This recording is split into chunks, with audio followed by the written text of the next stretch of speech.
Saludos cordiales, bienvenidos a esta clase número 5 de raíces griegas y latinas de la filosofía. En esta ocasión nos reúne el tema las lenguas literarias. Este contenido corresponde a la unidad 2, el griego y las lenguas literarias, que desglosamos en los siguientes temas y subtemas: la tradición de las lenguas literarias, Homero, Hesiodo, tal como nos pide el programa de estudios de nuestra asignatura. Así también vamos a estar abordando entonces en esta clase el contexto histórico de las lenguas literarias, el concepto y los tipos de lenguas literarias, sus características, y por último vamos a abordar los aportes de Homero y Hesiodo a las llamadas lenguas literarias. En primer lugar, vamos a contextualizar el surgimiento de las lenguas literarias.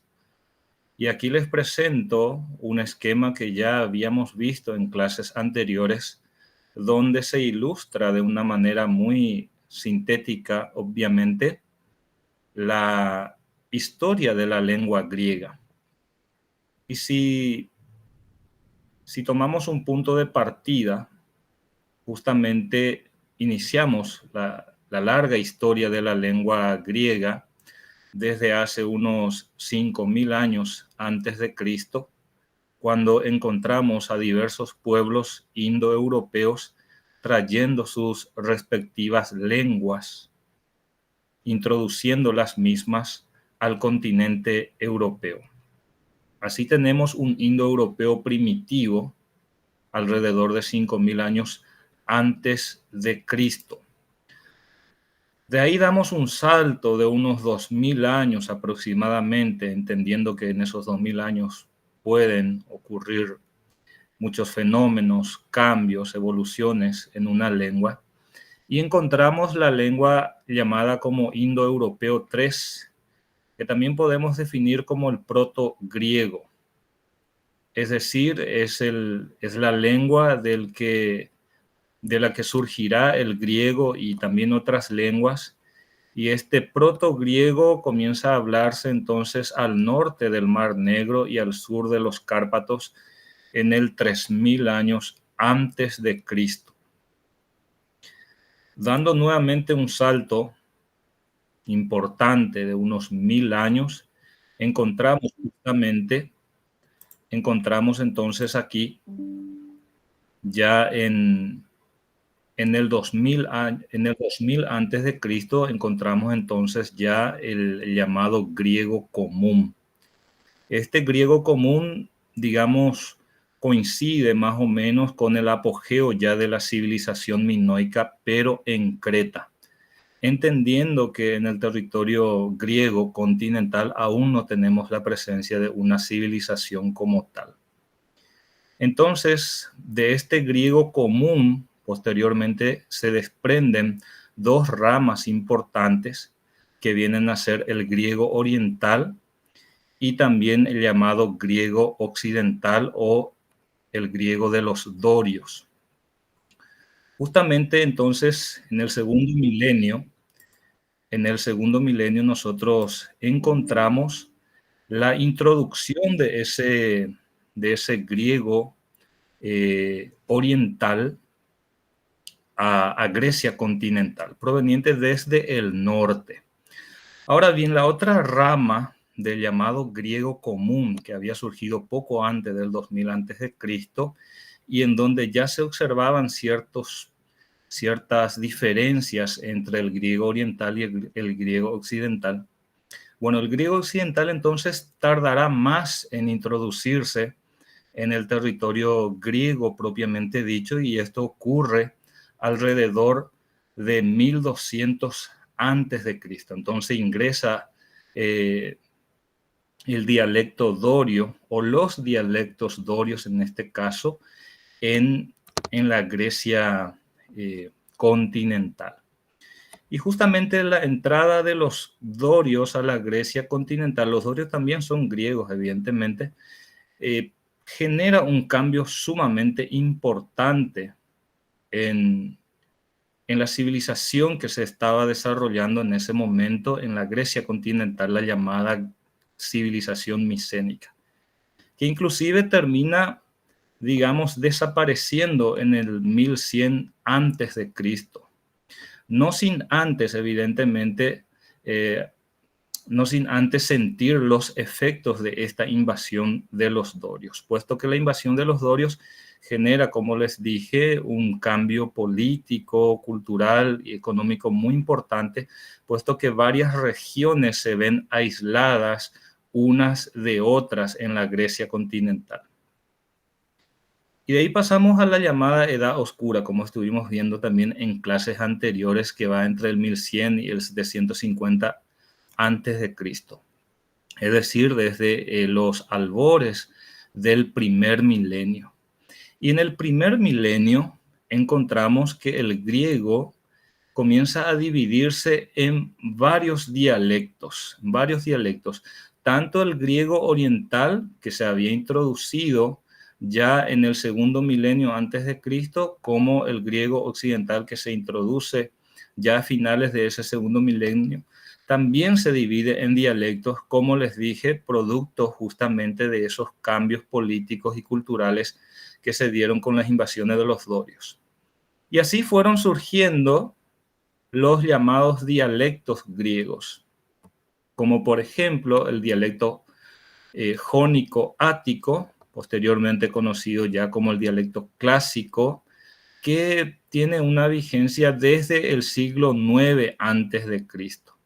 Después tenemos también el dialecto arcadio-chipriota, que surge aproximadamente en la misma época. Algunos inclusive le ponen una antigüedad mayor, pero la mayoría de los estudiosos coinciden que estos dialectos son del primer milenio, o en todo caso se definieron bastante bien ya en el primer milenio.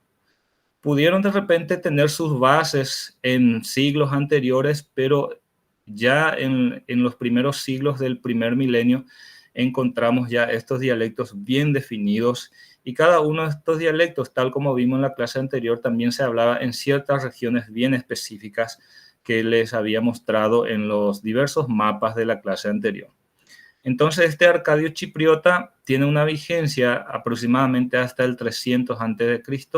Luego tenemos también el eolio, aproximadamente entre los siglos 8 y 3 a.C. Estos tres dialectos principalmente surgen dentro del llamado griego oriental, mientras que del griego occidental aparece el dialecto dorio y el griego del noroccidente, que como de repente, digamos, ciertamente tuvieron su influencia, pero a lo que a nosotros nos interesa por sobre todas las cosas, la historia o la rama que dio justamente nacimiento al griego utilizado en la filosofía, y posteriormente lo que dio origen a la lengua koiné o al griego moderno, inclusive más adelante, nos centramos exclusivamente por tal razón en el griego oriental. Ya en el siglo IV antes de Cristo encontramos entonces una unificación de los dialectos a partir del ático, y surge la llamada lengua común o lengua general, habla común, que entre los griegos era conocida como la lengua koiné, que es la antecesora del griego moderno. Esto ya en el siglo IV antes de Cristo. Luego, evidentemente, de una serie de procesos de distanciamiento y de aproximación entre estos diversos dialectos durante el primer milenio. Hubo momentos en que los dialectos se separaron realmente unas de otras, y en otras circunstancias en donde estos dialectos se aproximaron entre sí, a tal punto que, insisto, ya para el siglo IV antes de Cristo encontramos una unificación de los dialectos a partir del ático. El ático es el que termina imponiéndose en la Grecia clásica y es la que termina siendo utilizada de forma general por los griegos. Ahora bien, si nos fijamos en el primer milenio, observamos también que ocurren las llamadas aparición de lenguas literarias. Desde el siglo VIII a.C. comenzamos a tener de forma paralela a la aparición entonces de los diversos dialectos, también la aparición de las llamadas lenguas literarias, que no son evidentemente ajenas a los dialectos que se fueron desarrollando en el primer milenio, sino que utilizaron elementos de estos dialectos, pero que no pueden considerarse como dialectos, digamos, propiamente dichos, puesto que estas lenguas literarias, como vamos a ver más adelante, por sobre todas las cosas, se utilizaban para la escritura y no para el habla cotidiana. Entonces, en cuanto al contexto histórico de las lenguas literarias, pues que es el tema que nos reúne en esta ocasión, como les decía en la diapositiva anterior, había momentos de distanciamiento y así también un momento de entendimiento entre estas lenguas, un momento de cercanía, por llamarlo así, y momentos de alejamiento entre estas lenguas literarias. Y nos dice justamente Adrados que digamos, un factor que contribuía justamente de una forma decisiva al mutuo entendimiento entre los griegos fue justamente la creación de las lenguas literarias. Entonces, la creación de las llamadas lenguas literarias también hizo posible la aproximación de los dialectos entre sí. ¿Por qué razón? Porque las llamadas lenguas literarias utilizaban elementos de diversos dialectos. Ya enseguida veremos a qué hacían referencia justamente las llamadas lenguas literarias luego de esta contextualización histórica. A su vez, nos dice Hoffman que varias veces se desarrolló un género poético de forma inseparable del dialecto en que vive su formación y floración primera. O sea, en otras palabras, también ya de entrada podemos definir a las lenguas literarias como géneros que se utilizaban por sobre todas las cosas para la poesía de los griegos, ¿no? Y que hacía uso en ese sentido de elementos, de modismo, de usos de los otros dialectos o de los dialectos hablados en aquel entonces en la antigua Grecia. Dicho esto, entonces vamos a conceptualizar, porque es muy importante, porque nuestra clase justamente gira en torno a la lengua griega y las lenguas literarias. ¿Qué eran entonces las lenguas literarias? Y podemos ensayar una definición diciendo que eran lenguas más o menos generales utilizadas por sobre todas las cosas en la producción de obras literarias y que eran entendidas por todos en los ambientes cultos. Entonces, a la par del desarrollo y de la utilización de los diversos dialectos en las diversas zonas de la antigua Grecia, como vimos en la clase anterior, también se desarrollaron de repente lenguas de una forma paralela que se utilizaban exclusivamente en la producción de obras escritas. Eso quiere decir entonces que los poetas, cuando comenzaron a registrar sus poesías por escrito, preferían utilizar un dialecto especial, un dialecto artificial, por llamarlo así, un dialecto inventado muchas veces por ellos mismos o heredados de otros poetas, como por ejemplo heredados de Homero, que fue justamente el que creó la primera lengua literaria, la primera lengua general propiamente dicha.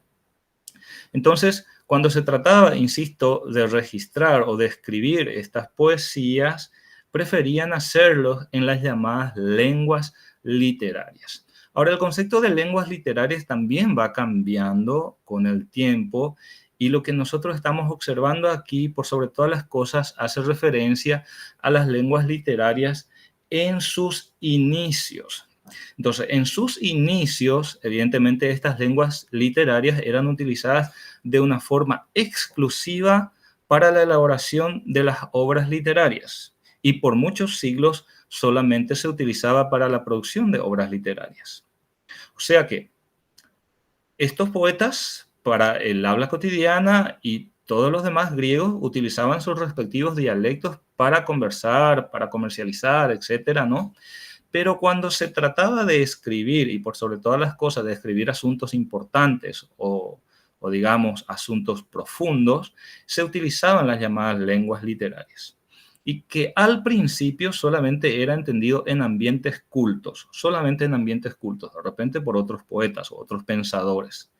Pero con el tiempo, y esto lo vamos a ver en clases siguientes, estas lenguas literarias poco a poco se fueron introduciendo, digamos, en la población mayoritaria y con el tiempo comenzó a ser utilizada para la escritura de la prosa, porque al principio era solamente para escribir en verso, poesías, posteriormente pasa ya, luego de un largo proceso, a ser utilizado en la producción de textos en prosa e incluso posteriormente en el habla cotidiana. Pero para llegar a eso tuvieron que pasar siglos enteros.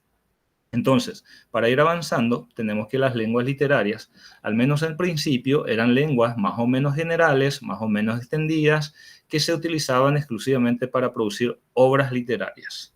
Y que estas lenguas literarias, al menos al principio, eran solamente también entendidos en ambientes cultos. Estas lenguas literarias, insisto, se desarrollaron de forma paralela a los diversos dialectos que se desarrollaron, valga la redundancia, en la antigua Grecia.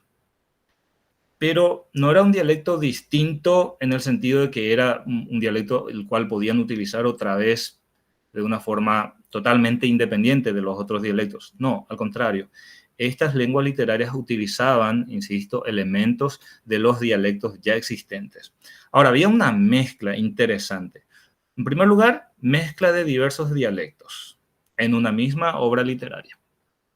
Y por otra parte, había una mezcla, por llamarlo así, cronológica, ¿no?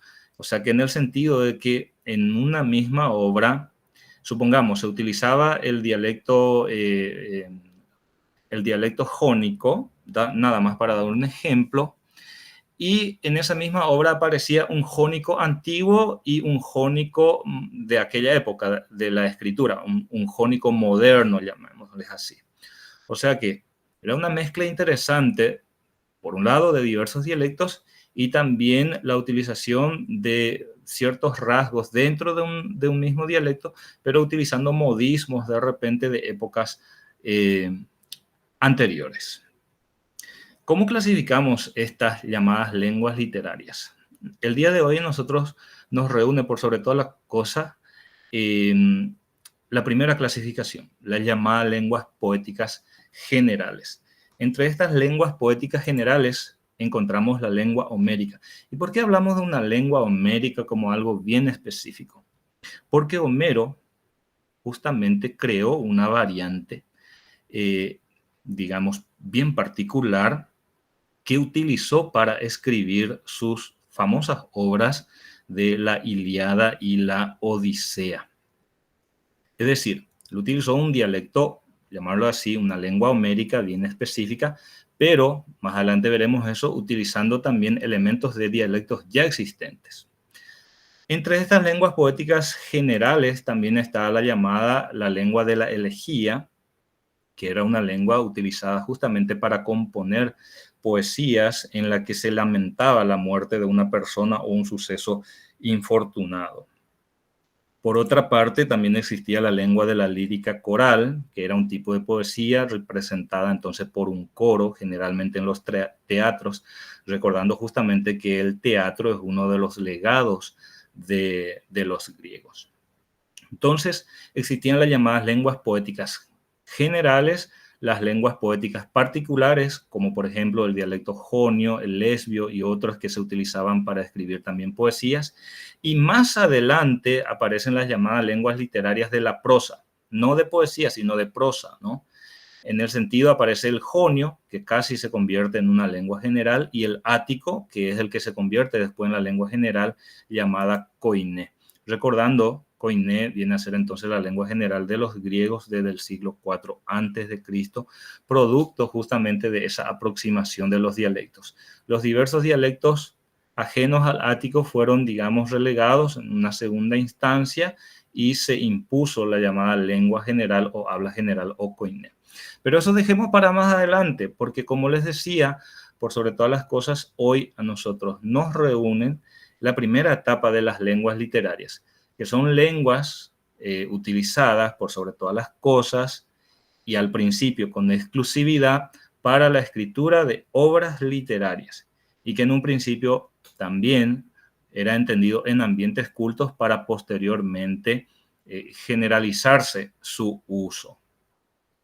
Estas lenguas literarias entonces también se desarrollaron a la par que los otros dialectos y utilizó elementos de los dialectos existentes. En cuanto a sus características, tenemos varias características de estas lenguas literarias. En primer lugar, respecto a su modificación y evolución, nos dice Adrados justamente que estas lenguas literarias no eran cerradas. Es decir, la lengua, supongamos la lengua homérica, creada por Homero, solamente por él justamente, pero utilizando elementos de dialectos existentes como el dialecto jonio y el eólico, no es que eran de repente lenguas cerradas. No es de repente que se decía, bueno, esto así lo escribía Homero y todos tenemos que seguir escribiendo tal como él había escrito. Si bien es cierto, había un cierto respeto al estilo creado por el poeta Homero, en realidad estas lenguas también podrían sufrir modificaciones, evoluciones y por otra parte podía recibir influencia o influjos de otras lenguas poéticas, entiéndase siempre dentro del griego. Pero más allá de eso, podíamos decir que, a pesar de que sufrían modificaciones estas lenguas literarias como la lengua homérica, eran fundamentalmente lenguas unitarias. En cuanto a la influencia de estas lenguas literarias, encontramos también que por sobre todas las cosas, la lengua homérica ejerció una influencia muy importante en las lenguas literarias posteriores, recordando siempre que las lenguas literarias hacen referencia a esas lenguas utilizadas para la producción de obras literarias. La lengua homérica, digamos, aparece justamente en el siglo VIII antes de Cristo, y aquí encontramos la influencia, por ejemplo, en la llamada elegía, que acabamos de ver justamente recientemente la definición. También en el jambo o poesía yámbica, este era un tipo de poesía de los griegos, poesía satírico, de crítica, moralista, de repente, que había nacido en la esfera pública de la fiesta y en los rituales religiosos. También hay que entender que los griegos, la poesía y su representación en los teatros, por sobre todas las cosas, también tenía un fin moralizador, es decir, la moral estaba muy presente, lo correcto, lo incorrecto, etc. Así también influyó en la lírica coral, que era un tipo de poesía que se presentaba justamente en coro en los teatros. También influyó en la llamada monodia, que era un tipo de canto a una sola voz, cuyos representantes más conocidos fueron Safo, digo bien, y Alceo. También tenemos el jonio de Heródoto. Heródoto es considerado como el padre de la historia. Él fue historiador y geógrafo del siglo V antes de Cristo. Y él utilizó el jonio en su prosa, ¿no? En su escrito, y ese jonio utilizado por Heródoto también recibió influencia de la lengua homérica. E inclusive los primeros filósofos de Mileto, Tales de Mileto, Anaxímenes, Anaximandro de Mileto, que ustedes conocen bastante bien, cuando dejaron por escrito sus ideas, los que escribieron, puesto que no todos escribieron, cuando crearon su llamado léxico intelectual, también recibió este léxico influencia de Homero. O sea, en palabras sencillas, podemos decir entonces que estas lenguas literarias fueron muy influyentes en las posteriores lenguas literarias que desarrollaron, principalmente la de Homero. Por eso nos dice que tiene una influencia en la filosofía y por eso estamos estudiando. Razón suficiente, evidentemente, para entender la influencia de estas lenguas literarias, que se utilizaba, insisto, a la par, entonces, de los dialectos hablados por los diversos pueblos griegos.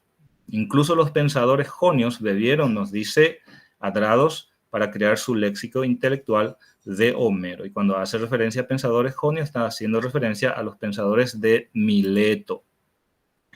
Tenemos más características, como por ejemplo, en cuanto a su importancia, podemos decir que gracias a esa difusión y esa influencia que tuvieron estas lenguas literarias, sirvieron para más adelante unificar lingüísticamente a Grecia.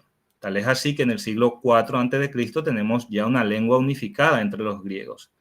La realidad lingüística de Grecia en el siglo IV a.C. es muy distinta a la realidad de siglos anteriores, puesto que aquí ya tenemos una lengua unificada, la llamada lengua koiné. Estas lenguas literarias se difundieron bastante y realizaron modificaciones, nos dice, en los dialectos locales, con ayuda, dice, de formas lingüísticas de vasta difusión. Abrieron áreas cada vez más vastas a la comunicación intelectual y cultural entre los griegos y la comunicación a secas en sí entre los griegos. O sea que estas lenguas literarias, al principio lenguas artificiales, lenguas creadas, inventadas por poetas, terminan imponiéndose y terminan creando ciertas modificaciones en el habla cotidiana de los griegos. O sea que la influencia fue muy importante en ese sentido. Tal es así que los dialectos hablados, como el jonio, al principio, ¿verdad? El lesbio y otros, fueron quedando nada más para uso interno. Varios dialectos quedaron así solamente ya para uso interno, puesto que para la escritura los griegos preferían utilizar las llamadas lenguas literarias. Simples lenguas para uso interno a tantos y tantos dialectos, nos dice el propio Adrado. ¿Y todo esto en qué termina a lo largo de los siglos? En la imposición del dialecto ático, ¿no?, como la lengua general de los griegos. Tal es así que esa unidad que se había roto entonces dentro del griego oriental en el segundo milenio vuelve de ese modo a recomponerse, nos dice Adrados. Y hablar de lenguas literarias en sus inicios es hablar de Homero. Y vamos a compartir algunos rasgos biográficos en primer lugar y algunos, de repente, algunas reflexiones relacionadas con sus obras. En nuestro texto encontramos que dice la primera lengua general, la primera lengua literaria, la lengua épica de Homero. Homero fue un aedo, es decir, un cantor de poesía épica de la antigua Grecia. Los historiadores coinciden en ubicarlo en el siglo VIII a.C. A él se le atribuye la autoría de la Ilíada y la Odisea. Cuando hablamos de cantor de poesía épica, estamos haciendo referencia a un tipo de poesía, entonces, en donde se narra acontecimientos de un pasado mítico, de guerra o de aventura, ¿no?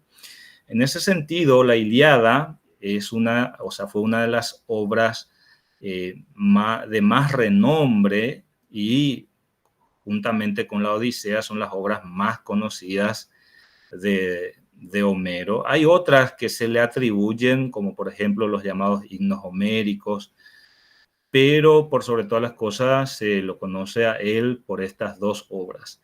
La Ilíada, en este caso, un poema épico en versos. Fíjense que todavía se utilizan aquí versos, ¿no? No en prosa, no en párrafos, como nosotros estamos acostumbrados, sino en versos, como toda poesía. Bueno, hay poesía también en prosa, pero en este caso la poesía en esencia está compuesta por versos, ¿no?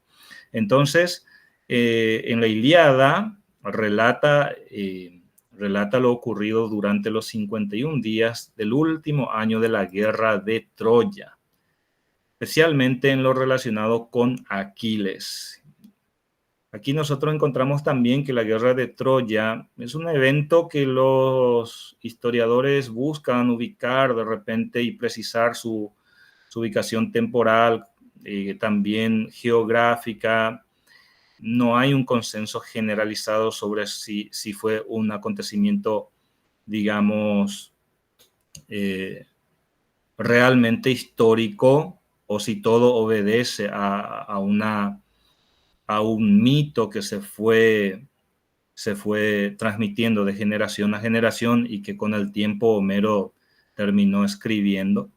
Lo cierto y lo concreto es que se considera aún como parte de la mitología griega, en donde se produce un enfrentamiento bélico entre los troyanos contra los antiguos griegos y sus aliados, y más o menos se ubica entre el siglo XIII a XII antes de Cristo. Bueno, entonces esto es lo que narra Homero en la Ilíada. Y como una especie de segunda parte aparece Odisea, que también es un poema épico que relata entonces las desventuras de Ulises o de Odiseo, del rey de Ítaca, Grecia, uno de sus principales protagonistas de la guerra de Troya, entonces cuando va regresando a casa junto a su amada Penélope, ¿no? Y toda esa historia que a través de las series o de repente a través de las películas conocemos. Pero por sobre todas las cosas, para conocer lo que realmente Homero escribió, pues tenemos que leer esta obra suya, ¿no es cierto? Pero más allá del contenido de estas obras, poema épico, que no fue el único poema épico existente en aquel entonces, pero sí están entre los más conocidos. Por sobre todas las cosas, lo que a nosotros nos interesa es la lengua utilizada por Homero para escribir esta obra. Y evidentemente, Homero utiliza una lengua creada por él mismo, pero claro está, con la utilización de elementos de dialectos ya existentes.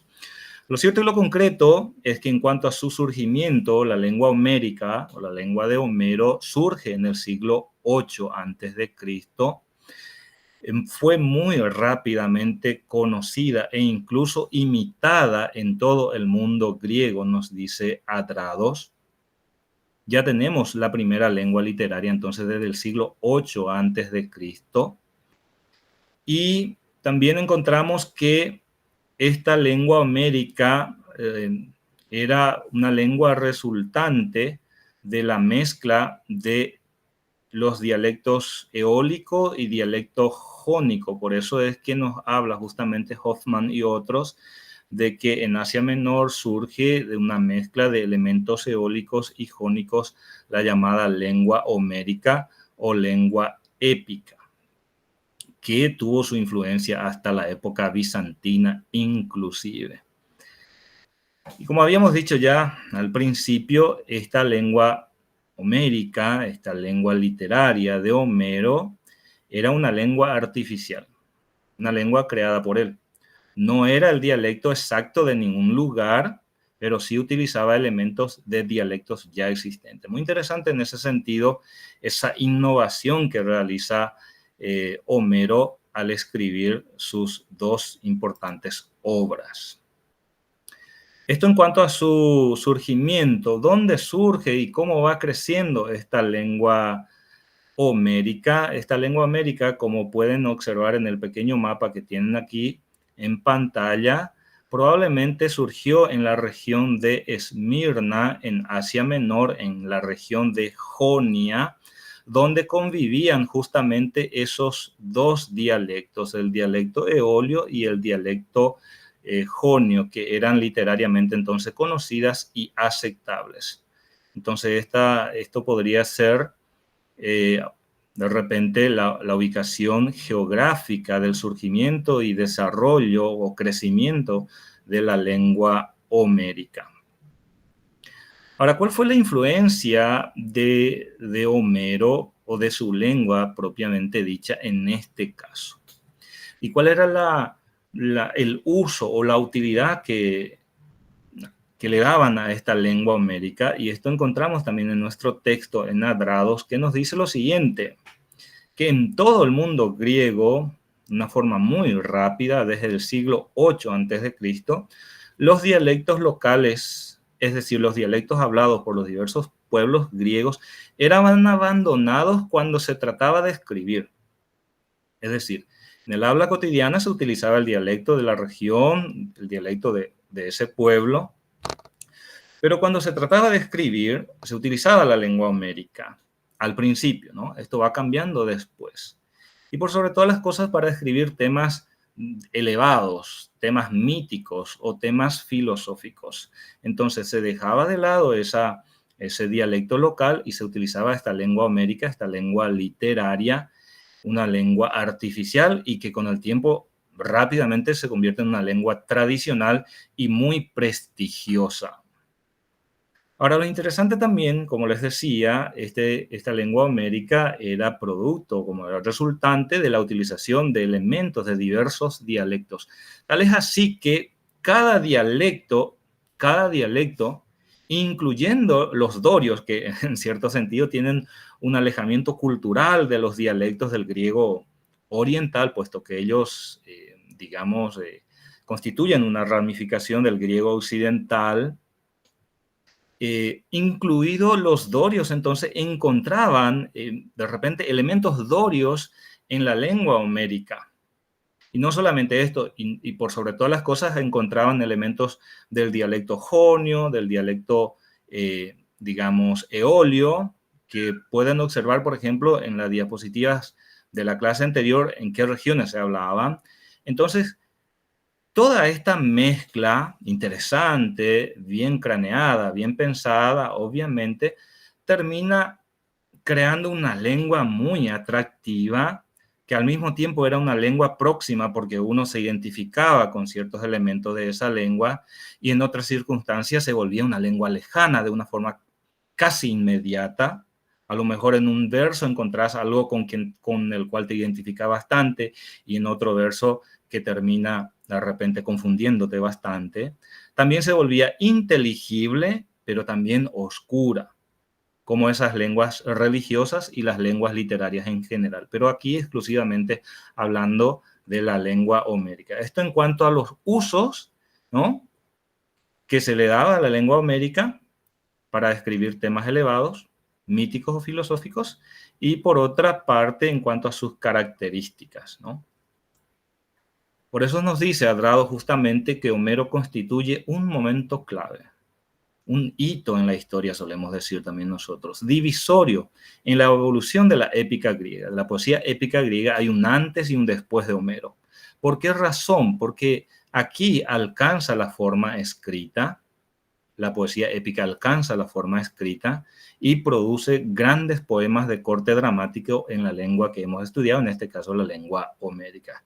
Es decir, Homero, con sus dos poemas épicos sumamente interesantes, también termina originando el nacimiento de más poemas épicos. Esto en cuanto a la continuidad, entonces, la lengua homérica que les presento y después ustedes encontrarán en sus respectivos textos.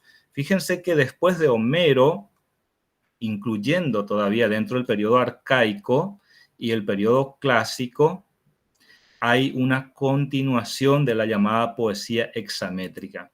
Bueno, nuestra intención no es en este caso hacer un análisis literario de la cuestión, pero sí básicamente entender que la poesía hexamétrica es un tipo de verso, ¿no?, con sus características bien específicas, en donde nos dice que estos versos dicen en el cual están compuestos los más importantes poemas de la literatura griega y también la latina, principalmente la Odisea y la Ilíada. Volviendo un poco a este punto, encontramos entonces que la influencia de la lengua homérica encontramos en Hesíodo, otro poeta griego del siglo VIII, pero posterior a Homero, en sus diversas obras poéticas, Teogonía, Trabajos y Días, Escudo, Catálogo de las Mujeres, donde él cultiva diversos tipos de poesías, poesía cosmogónica, genealógica, divina, heroica, ígnica, etc.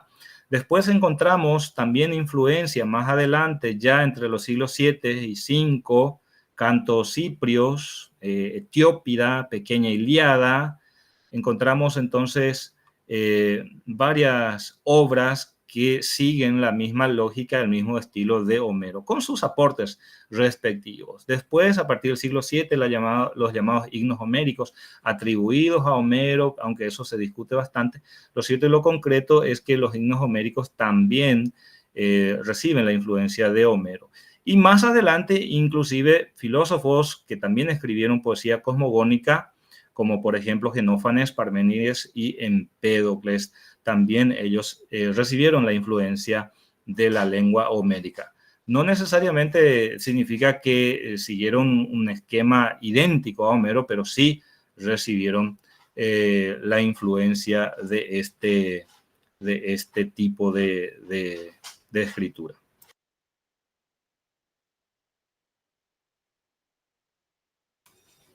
Bueno, siguiendo entonces, siguiendo ya este punto, vamos a avanzar a lo que fue Hesíodo. Hesíodo fue uno de los poetas que más influencia ha recibido justamente de Homero. Bueno, en el caso de Hesíodo, encontramos que vivió alrededor del 700 antes de Cristo. Hay una pequeña historia interesante que es bueno también que entendamos para que podamos comprender las características de su obra. Dice, su padre emigró desde la eólica Cime, se estableció en Ascra, dice, al pie del Helicón. Cuando éste murió, surgió entre Hesíodo y su hermano Perses un pleito por causa de la herencia que perdió Hesíodo. Entonces, estos son los pocos acontecimientos de su vida que menciona el propio Hesíodo en su obra, son importantes entonces para juzgar su lenguaje. ¿Y cómo era su lenguaje? Encontramos en Hoffman que evidentemente se asemeja en cuanto a su carácter y también en cuanto a la mezcla de elementos jónicos y no jónicos, se asemeja bastante a la lengua homérica, con la cual comparte también la forma métrica, la forma hexamétrica. La misma métrica de repente utilizado por Homero utiliza también en este caso entonces el poeta Hesíodo. Y bueno, de este modo vamos llegando a la parte final de esta clase, la primera donde estamos tratando las lenguas literarias surgidas en este caso en el siglo 8 antes de Cristo. La historia de las lenguas literarias es más extensa, evidentemente, y en las clases siguientes vamos a ir hurgando un poco más. Pero hoy nos correspondió entonces hablar, dar una introducción al surgimiento de estas lenguas literarias y así también ver un poco la influencia de la lengua homérica en las posteriores lenguas literarias, que eran las lenguas que se utilizaban entonces para la producción de obras literarias. Y por sobre todas las cosas para escribir asuntos que requerían profundidad, como cuestiones míticas, cuestiones filosóficas, ¿no? Estas lenguas eran entonces las preferidas para la escritura de tales obras y ocurría que los dialectos hablados por los diferentes pueblos griegos eran en cierto sentido abandonados, ¿verdad?, en el momento de la escritura justamente de estas obras. Y con el tiempo, y eso lo veremos en clases posteriores, con el tiempo justamente termina imponiéndose una lengua literaria, la lengua ática, ¿no? Y se convierte en la lengua general de los griegos desde el siglo IV a.C. Pero ahora nosotros, por sobre todas las cosas, nos centramos en el siglo VIII, un poquito en el siglo VII, VI, V, pero a modo nada más de mencionar algunas de las influencias de Homero. Más informaciones, por ejemplo, encontramos en Adrados, Historia de la lengua griega, cuyo fragmento yo les compartí en plataforma, en Hoffman y otros, Historia de la lengua griega, y hay otras también, otras definiciones técnicas que consulté en páginas disponibles en Internet. Bueno, y de este modo estamos culminando esta clase. Abrimos un periodo para consultas, preguntas, comentarios y posteriormente nos vamos despidiendo. Si me permiten, puedo culminar la grabación de la explicación a continuación y seguimos conversando.